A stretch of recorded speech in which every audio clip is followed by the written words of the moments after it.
103만행까지만 벌고 더 이상 일을 하지 말자. 중국인에 대한 이슈가 상당히 커요. 이제 좀비 기업이 엄청 늘어나고 있거든요. 좀비 기업이 뭐냐면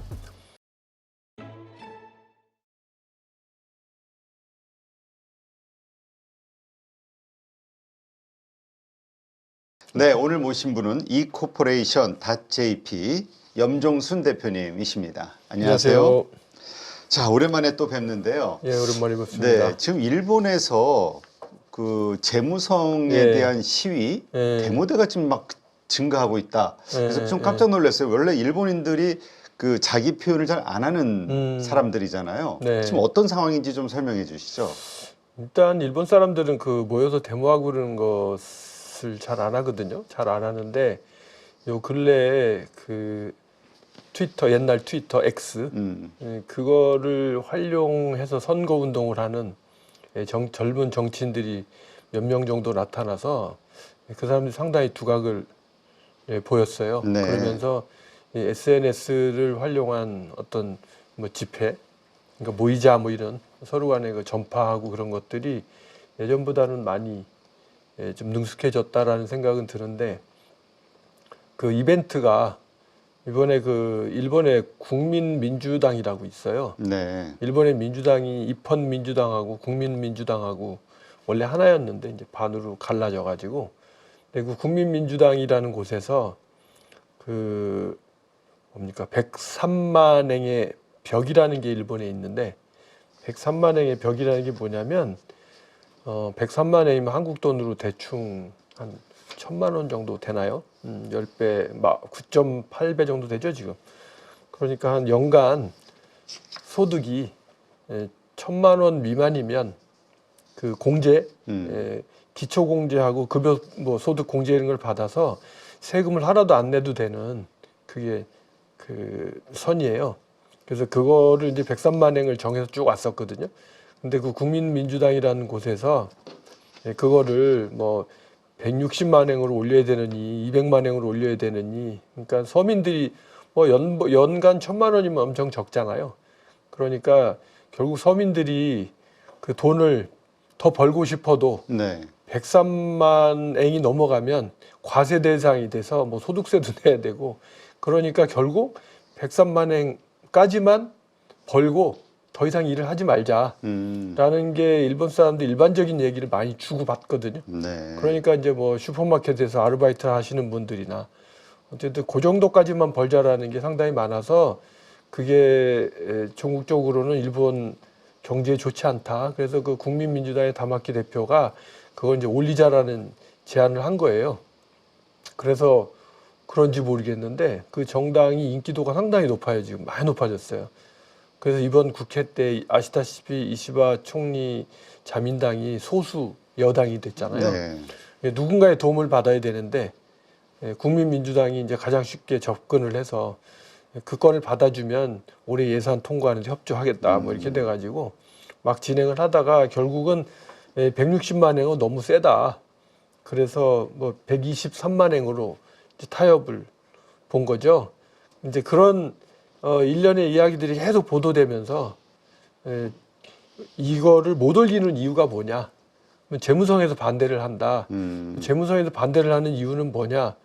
요거를 올려주게 되면 결국 그 세금을 안 내는 사람이 많아져서 세금을 안 내는 소득이 많아지고 해서 결국에는 이제 과세 표준이 올라가는 거잖아요. 그것 때문에 연간 뭐 6조 정도가 되는 세수가 손실이 일어나기 때문에 그런 부분들에 대해서 무책임하게 할 수 없다. 나라의 살림을 하는 입장에서 뭐 이런 식으로 얘기를 하면서 계속 반대를 하는 거예요. 결국 아까 말씀드린 123만행에서 끝났는데 그러한 것들을 이제껏 계속 반대하는 재무성에 대해서 우리가 뭐 시비를 걸자. 그렇게 해서 이제 몰려갔는데 사실은 그 얘기만 하고 있는 게 아니에요. 그 얘기만 하고 있는 게 아니라 엉뚱한 얘기들 뭐 거기에 요즘에 대한민국에서도 그런 이야기가 있다고 들었는데 요즘에 일본에 중국 사람들이 많이 들어와서 우리나라 재산을 다 뺏어간다. 뭐 이런저런 이야기부터 시작해서 뭐 거기에 조센징이 어떻다. 그러니까 그 모여서 떠드는 걸 좋아하는 젊은이들이 합세해가지고 그러니까 음모론으로 예, 합세해가지고 그 인원이 늘어난 거거든요. 원래는 그런데 가는 분들은 이렇게 왔다 갔다 하면서 보면 보통 60세 넘으신 그러니까 좀 노인스럽게 보이는 분들이 고집스럽게 거기서 뭐 늘 한 10명, 뭐 100명 이 정도로 데모를 하거든요. 근데 요즘에는 양상이 달라져서 소위 우리가 얘기하는 오타쿠라는 사람들 있잖아요. 그런 사람들이 자기 나름대로 이슈를 들고 와서 거기서 재미삼아서 하는 것 같은데 중국인에 대한 이슈가 상당히 커요. 근데 한국하고는 좀 다른 것 같습니다. 한국은 뭐 저도 이름이 엄종순이니까 저도 중국 사람이라고 할지 모르겠는데 이런 류의 그 이야기가 많잖아요. 그렇죠. 뭐, 아니 요즘 중국에 대해서 뭔가 긍정적인 얘기하면은 화교 아니냐, 그러니까. 아니면 뭐 중국 돈을 받고 있는 거 아니냐 이런. 얘 지금 뭔가 우리도 사회가 이념이 지금 상당히 복잡해졌어요. 근데 갈등이. 일본은 그 중국에 대한 위협이 사실은 상당 부분 현실적이에요. 그러니까 황당한 꿈을 꾸고 있는 건 아니고 이제 우리나라만 그 예를 들면 지금 한국에서 일본 진출을 하는 기업들이 있는데 네. 그런 기업들이 일본 나갈 때 비자를 신청해야 될 거잖아요. 비자가 뭐 하다못해 한국의 대기업들 주재원 나가잖아요. 대한민국의 이름만 대도 아는 삼성, LG 뭐 이런 대기업들의 주재원들 비자도 뭐 3개월, 6개월 막 이렇게 걸려요. 그래요? 네, 그래서 지난번에 우리 주일 한국기업연합회라는 이제 한국 단체가 있거든 일본 안에. 예, 그분들하고 같이 일본 경제산업성 찾아가서 비자 문제 좀 해결해 달라. 우리가 상업 활동을 하는데 비자가 이게 뭐 6개월 이상 걸리고 이러면 안 되잖아요. 그런 이야기를 한 적이 있는데 왜 그렇게 됐는가 하면 비자 내는 업무가 급증했대요. 그런데 뭔가 차별을 주는 게 아니라 그게 아니고 업무가 급증했는데 급증한 사람 중에 중국 사람이 엄청 많은 거예요. 그래서 그건 왜 그러냐 그러면 지금 그 시진핑 정권 중에 돈 싸들고 일본으로 오는 중국인들이 많대요. 그러니까 중국에서 돈 가지고 퇴출하는. 예, 그런데 부동산을 사고 뭐 이래가지고 일본의 부동산을 끌어올린 것도 대부분이 중국 사람들이라는 설이 있는데 전 타당하다고 봐요. 그래서 이 사람들이 도심의 부동산을 잔뜩 사서 그걸 임대를 놓는 거예요. 뭐 이런 식의. 그러니까 일본 사람이 거기 끼어서 하는 건 일부라고 보고 중국 사람이 많고 그다음에 이제 홋카이도도 그런 일이 많아요. 홋카이도의 스키장 근처는 거의 뭐 중국인이 뭐 많이 샀다고 하더라고요. 니세코라는 곳 근처는 중국인들이 엄청 많이 샀대요. 그러니까 이제 이런 것들이 이 사람들 현실로 다가오는 거예요. 그래서 이제 그런 중국인에 대한 반대 데모도 거기서 들어가서 하고 끼어서 하고 뭐 그런 건데 일단 전반적으로 봤을 때는 대한민국도 늘 뭐 좀 하자 그러면 대한민국도 우리 기재부라고 하나요?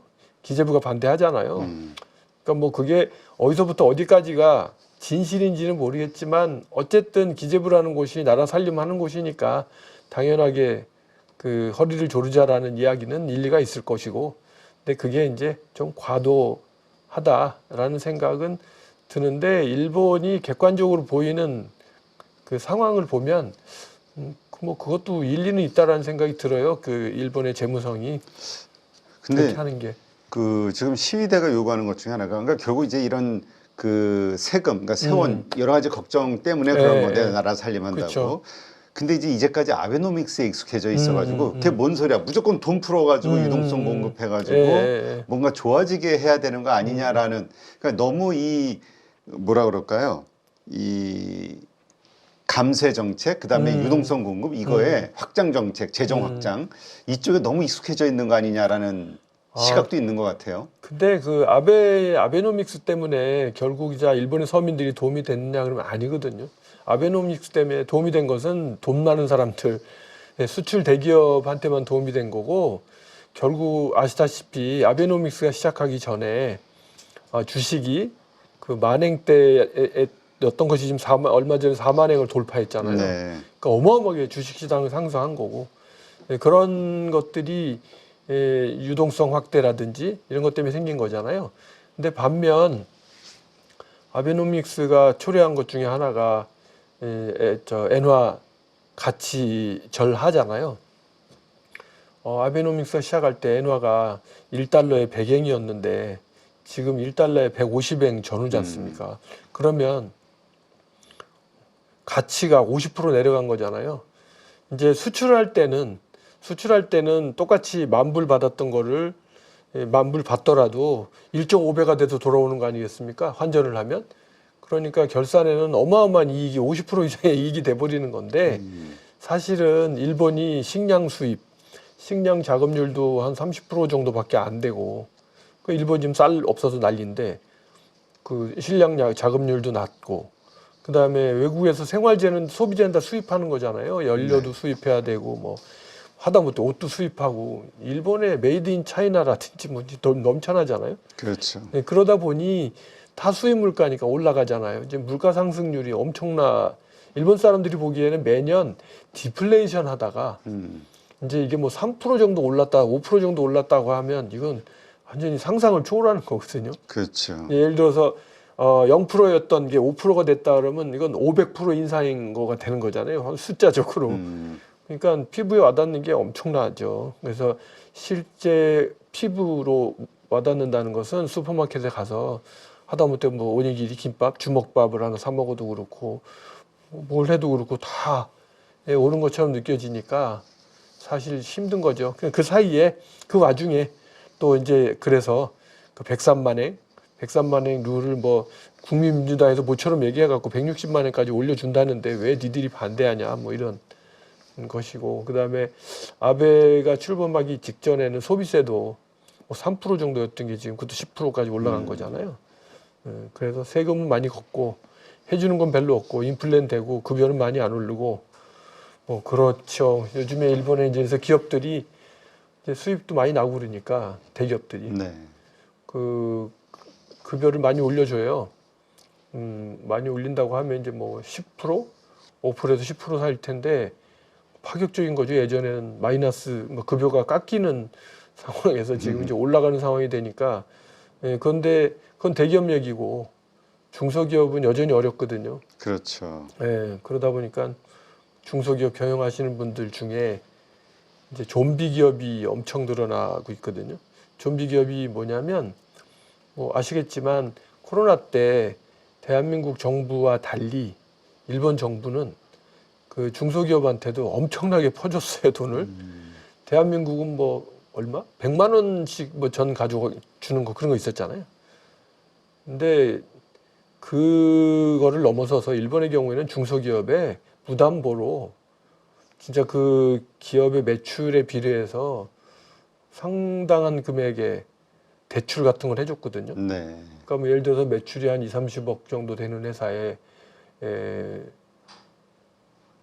뭐 1억 정도 그렇게 무담보 5년 거치 이렇게 해줬단 말이에요. 근데 그게 지금 코로나 끝나고 나서 거치 기간이 도래하는 거예요.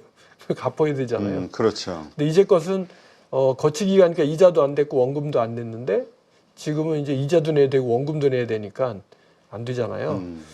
그래서 야, 그 융자를 좀 어떻게 좀 연기를 해라. 그래갖고 그런 식으로 지금 그런 빌린 돈 가지고 생존하는 기업들이 상당히 많은데 그걸 이제 좀비 기업이라고 하는데 좀비 기업이 많이 늘어나고 있어요. 그 정도로 이제 많이 어렵죠. 그러니까 이게 일본 국민들이 지금 시위에 점점 이제 참가하는 비율이 늘어난다는 게 재무성 해체를 요구하는 게 그러니까 이게 먹고 사는 문제가 이제 당장 이제 어려워지니까 현실적인 문제네요. 경제 문제네. 경제 문제이고요. 그다음에 본질은 시위인데 나머지 이슈들 들고 나오는 사람들은 재미예요. 그러니까 그 언저리이기 때문에 그렇게 많이 확산되고 늘어나지는 않습니다. 근데 이번에 그 여성들, 그다음에 청년들이 좀 많이 참가하고 있다. 그렇죠. 요것이 조금 독특하다. 그래서 일본 정치권에서도 수상히 얘기할 정도, 언급할 정도로 좀 이례적이라고 좀 보는 시각도 있는 것 같아요. 그렇죠. 그러니까 아까 제가 처음에 말씀드린 것처럼 그 정치가들 이제 2명이 그 SNS나 이런 거를 잘 활용해서 뭐 당선에도 활용하기도 하고 그런 일들이 요 근래 1, 2년 사이에 막 벌어지고 있어요. 그러다 보니까 젊은 친구들이 효능감을 느끼잖아요. 그래서 이제 그런 데 나와서 같이 얘기하는 건데 어떤 사회 이슈를 진정으로 고민하거나 하는 그런 젊은 사람들이 그렇게 많아 보이진 않아요. 그렇다면은 요런 그 어떤 그 일본인들의 어떤 불만 표출 시위를 통한 네. 이것도 그냥 좀 시간이 지나면 다시 좀 잠잠하게 가라앉을 거로 제 보시는 생각에는 건가요? 오래 못 갈 거예요. 금방 끝날 거로 봅니다. 그 일본인들은 왜 이렇게 좀 시위에 소극적이거나 아니면은 자신의 어떤 불만 아니면 요구 사항을 적극적으로 요구하지 않나요? 일단 일본인들의 제가 보는 일본인들의 그 국민성, 일본 사람들의 국민성 자체가 일단 첫 번째로 전 국민이 컨센서스를 가지고 있는 게 남한테 민폐를 끼치지 말아라. 그런 것들을 어렸을 때부터 가르친단 말이죠. 우리는 어렸을 때 부모님들이 야 맞고 다니지 말아라. 그런 얘기 많이 하지. 남한테 지지 말아라는 얘기를 많이 가르치듯이 일본은 남한테 민폐를 끼치지 말아라라는 말을 수없이 들어요. 집에서도 듣고 사회에서도 듣고 네. 학교에서도 듣고. 그러다 보니까 예를 들어서 모여서 데모한다는 것은 남한테 민폐를 끼치는 일이라고 생각하는 거예요. 왜냐하면 시끄러운 소리를 해야 되고 그 다음에 길을 막고 해야 되고 뭐 이런 것들이 있어서 그런 집회와 시위에 관해서 그 민폐 끼치는 일이라고 생각하는 것도 많고 눈치를 많이 주는 것 같아요. 그런데 일본도 옛날엔 다 그런 건 아니었는데 일본이 전쟁에 패망하고 이제 미국하고 여러 가지 협정을 체결할 때 있어서 그 언저리에 그 미국의 일본의 안보를 맡긴다고 해서 미일 안보 투쟁이라는 게 있었는데 네. 그게 우리나라의 80년대 대학가의 학생들 데모하고 비슷한 정도의 수준이었어요. 그래서 뭐 그 방성모 같은 거 저기 경찰들 옷 복장 같은 거 그때 그 시절에 일본에서 많이 보던 거예요. 닭장차 이런 거 그러고 이게 비슷한데 그런 일들이 투석전하고 그때 이후로 완전히 소멸됐어요. 그래서 그 이후에 인류는 그 이후에 인종이 바뀌었잖아요. 그 이후에 베이비붐 세대 이후에는 그런 거를 하는 그런 학생들이 많지 않은 것 같아요. 근데 한국도 사실은 그렇잖아요. 우리 소위 586, 386 세대들 이후에 뭐 투석전을 하고 막 그런 우리들 했던 그런 거는 이제 우리 젊은 친구들한테 보이지 않잖아요. 근데 요 근래 들어서 다른 형태로 우리도 이제 뭐 모여서 집회를 하는 근데 그런 것들은 우리는 그렇게 해서 몇 년이 이어져 온 거잖아요. 일본의 경우는 그렇지 않다라는 것들이 하나가 있겠고 또 하나는 일본 사람들은 숙명을 받아들이는 스타일이에요. 이건 하늘의 뜻이다. 예, 그러니까 너무 뭐 거스리려고 하는 그런 거에 대해서 예를 들면 어떤 일이 있었냐면 아베 정권 시절에 그 문부 대신 우리나라로 얘기하면 교육부 장관요. 네. 하기우다라는 그 실세가 있거든요. 지금도 이제 국회의원인데 양반이 기자회견을 하다가 기자하고 질문을 주고받다가 일본이 그 영어 토익 시험 있잖아요. 토익 시험을 보는 사람이 늘어나서 뭐 그게 여러 가지로 지연되기도 하고 그런 문제가 있다 뭐 이런저런 얘기를 하니까 이 사람이 기자회견하다 뭐라고 얘기했냐면 분수를 알아야 된다 이런 식으로 얘기를 했어요. 분수를 안다는 게 그 일본 말로는 미노 타케오 시루라는 말로 표현을 하는데 그 자기 신장 키에 맞춰서 살아라는 그런 이제 이야기인데 분수를 알아라는 거예요. 그러니까 돈도 없는 사람들이 그 명문대학 보내겠다고 애들을 비싼 돈 들여 탈탈 털어서 뭐 학원을 보낸다든지 돈 없는 사람들이 은행에서 빚내 갖고 집을 산다든지 이런 류의 뭔가 자기 분수를 넘어가는 일들에 대해서 하지 말아라. 그런 게 이제 일본의 예전부터의 가르침인 거예요. 이제 그 얘기를 이 사람이 했는데 만일 대한민국 교육부 장관이 텔레비에 나와서 난리 나죠. 분수를 알아라고 얘기하면 돈도 없는 사람들이 무슨 공부를 하는 이런 식으로 했다면 그냥 난리 나잖아요. 그런데 일본은 그게 그렇게 뭐 하루 이틀 정도 그래도 그렇지 정도는 있는데 없단 말이에요. 그게 왜 그러냐면 아까 말씀드린 것처럼 그 산농공상이라는 게 있잖아요. 일본의 사무라이, 네. 뭐 농업, 공업, 상업 그런 어떤 신분 제도가 보이게 보이지 않게 그대로 온전해 왔고 유지돼 가고 있는 사회 그다음에 계급사회. 예, 그다음에 여러분들 뭐 텔레비 같은 데서 많이 보셨겠지만 일본의 국회의원들 중에 세습하는 국회의원들이 엄청 많잖아요. 뭐 절반이 넘는데 그 세습하는 거에 대해서 대한민국에서는 한 사람만 세습하더라도 난리 나죠. 나라가 뒤집히는데 이전에 문희상 전 국회의장이 자기 아들 지역구 물려주려고 그랬다 난리 났었잖아요. 일본은 세습이 다반사라. 그런 것들에 대해서 아무도 불만이나 의문을 갖지 않는다는 거예요. 물론 마음속으로 저건 아닌데라는 생각은 하겠지만 그걸 입으로 내는 순간 얘는 좀 문제가 있네, 시끄러우네 이렇게 되니까 그런 것들을 안 하는 그런 전체적인 흐름에서 바라볼 수 있을 거라고 봐요. 예전서부터 우리가 알고 있는 그 일본 문화가 주군한테 자기 그 뭐죠? 그 군주한테 네, 그냥 꿀는 충성하는. 거, 그리고 뭐 자기 하면 할복하거나 먹치거나 이러니까 무서워서, 그러니까 뭐 뭔가 반대했다면 죽을 것 같으니까 이런 문화가 좀 억압돼 있는 문화가 좀 계속 내려온 건가? 얼핏 그런 생각 들 때도 있긴 해요. 예, 그 사무라이 문화라는 게 그런 거잖아요. 사무라이는 살인 면허가 있었다고 하지 않습니까? 그러니까 괜히 앞에서 그렇지. 나섰다가 허방골 당하는 것보다는 그 자리 피해가는 게 현명하다고 생각한 거겠죠. 네. 지금 어쨌건 뭐 일본은 부자 나라지만 일본인은 가난하다. 이게 상당히 몇 년 전서부터 계속 화두가 돼 왔던 거잖아요. 예. 일본인들은 정말 자기 자신들이 가난하다고 생각하나요? 아니면 나는 부자 저 나라의 국민이다 이렇게 생각을 하고 있나요? 가난하다고 생각하는 사람도 많지 않을까요? 부자가 뭐 비율이 있잖아요. 일본도 그렇게 부자가 많지는 않아요. 가난하게 사는 사람들이 엄청 많고요. 그 가난에 적응이 돼서 그렇지. 여러분들 생각해 보시면 세계 그래도 왕년에 세계 1위 했던 나라지만 여러분들 관광하러 가보시면 일본 친구들 집에 가보실 기회가 있을지 모르겠습니다만 진짜로 한 10평도 안 되는 그 좁은 데서 살아야 되고 심지어는 목욕탕도 없는 집들도 많이 있고 그 좁은 집에서 살면서 아무런 거기에 대한 어떤 불만 같은 거 크게 얘기하는 거는 들어본 적은 별로 없고 그거 다 숙명으로 받아들이고 사는 거 아니겠어요? 아, 그러게요. 그냥 그래서 요즘 뭐 그런 게 있다면서요. 경제 불황에 태어난 세대는 득도한 세대. 그 다음에 욕심도 없이 주어진 것에 그냥 그래 운명이다 하면서 네, 살아간다는 그쵸. 의미로 또 뭐 붙여진 세대명도 있다고요. 아, 사또리 세대라고 그래서 네. 한국어로 풀이하면 달관하다 뭐 이런 거예요. 그러니까 이미 도를 닦은 거지. 아, 난 도 닦았다. 불만 갖지 않고 있는 거야. 그냥 만족하며 살리라. 그러니까 그거를 스스로가 나는 그 불만이 없어 이런 식으로 자기 세뇌하는 게 아니라 어렸을 때부터 이 아이들은 그냥 그렇게 키워져 왔어요. 그래서 무소유의 원칙. 그러니까 뭐 차도 필요 없고 집도 필요 없고 그다음에 그럴듯한 직장도 필요 없고 그냥 하루하루 편안하게 살아가면 된다. 뭐 그런 거죠. 근데 저도 일본에서 아이를 초등학교 때부터 키워서 지금 이제 뭐 35살, 36살 지금은 어른이 됐는데 네. 그 아이들을 제가 초등학교 2학년, 3학년 때 데려갔거든요. 그 이제 공부하라는 얘기를 부모로서 할 거 아니겠습니까? 네.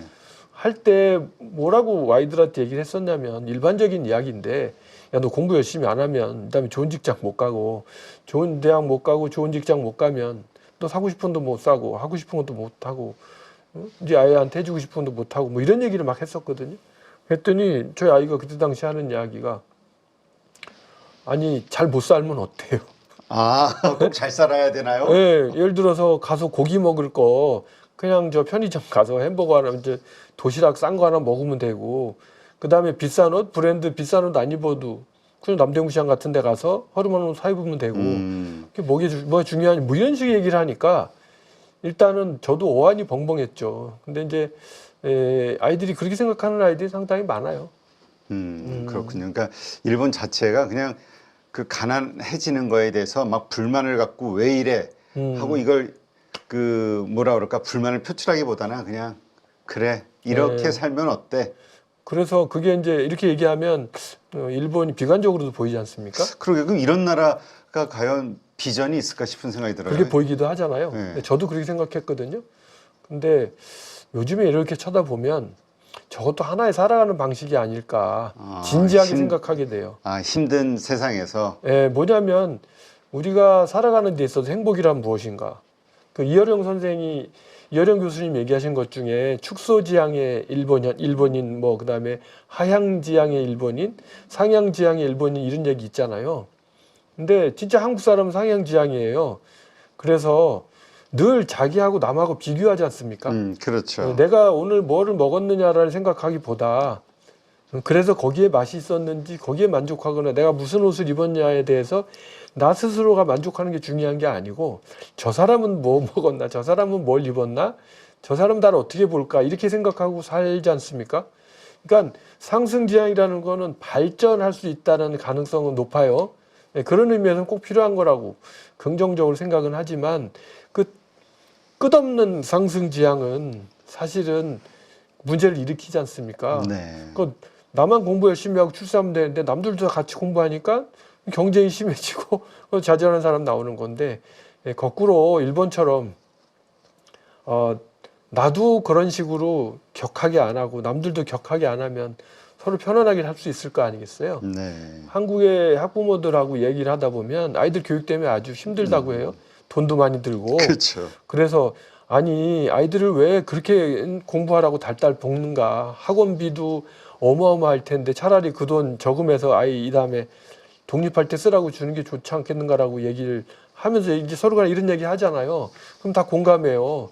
아, 나도 안 그랬으면 좋겠다고. 그러면 그만두면 되지 않냐라고 얘기하면 옆집에서 보내는데 어떻게 그치. 나만 안 보내냐라고 우리 얘기하죠. 비교 문화 때문에 그가 이민을 가고 싶다고 이민 가면 거기서는 안 하니까. 그렇죠. 근데 이제 제가 일본 가서 되게 좋았던 거는 남들도 안 보내니까 나도 안 보내도 되고 되게 편안하잖아요. 이제 그런 식의 어떤 반드시 그 경쟁만 하는 게 좋지는 않고 네. 그다음에 아까 우리 학생 젊은 사람들 데모하는 얘기도 했었지 않습니까? 재무성.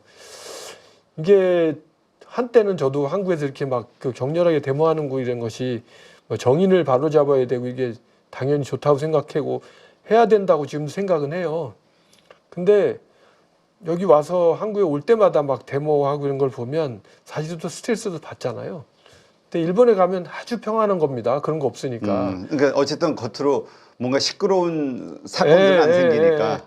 그러니까 뭐 우리 이런 얘기 하잖아요. 이걸 저걸 다 보기 싫다라는 생각에 빠지면 안 된다는 걸 저는 알지만 그래도 막상 그걸 보면 아, 좀 적당히 좀 하지 서로 간에 이런 생각을 하게 돼요. 그래서 그런 의미에서는 한국과 일본의 절충형 정도가 좋지 않을까 늘 그런 생각하게 되네요. 네, 확실히 일본에서 오래 사시다 보니까 야성이 좀 줄어드셨군요. 아, 네. 너무 이게 아마 일본 문화 환경이 그렇게 이렇게 만드는 것 같아요. 말씀하신 그렇죠. 대로. 그 사회에 사니까 그렇게 되는 것도 있는데 어쨌든 뭐 과한 거는 과유불급이라고 하잖아요. 과한 건 네. 좋지 않죠. 네, 알겠습니다.